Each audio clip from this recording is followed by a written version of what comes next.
ভারতের চলতি বাজেট অধিবেশন শুরু হয় বুধবার। রীতি মেনে রাষ্ট্রপতির ভাষণের মধ্য দিয়ে অধিবেশনের সূচনা হয়। এ সময় ভারতের প্রধানমন্ত্রী নরেন্দ্র মোদী ছাড়াও মন্ত্রিসভার সদস্য এবং রাজ্যসভার সাংসদরাও উপস্থিত ছিলেন। রেওয়াজ অনুযায়ী রাষ্ট্রপতি ভাষণের পর প্রধানমন্ত্রী তাকে বিদায় জানান। এরপর শুরু হয় অধিবেশনের নিয়মিত কার্যক্রম।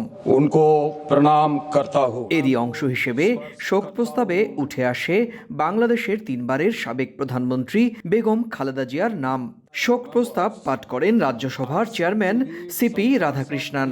শোক প্রস্তাবে বেগম জিয়াকে স্মরণ করে বলা হয়, তিনি ছিলেন বাংলাদেশের প্রথম নারী প্রধানমন্ত্রী। শোক প্রস্তাবে বাংলাদেশের উন্নয়ন এবং ভারত বাংলাদেশ দ্বিপাক্ষিক সম্পর্ক জোরদারে খালেদা জিয়ার অবদান স্মরণীয় বলেও উল্লেখ করা হয়। রাজ্যসভায় বেগম জিয়ার পরিবার, বাংলাদেশ সরকার এবং বাংলাদেশের জনগণের প্রতি গভীর শোক ও সমবেদনাও প্রকাশ করা হয়।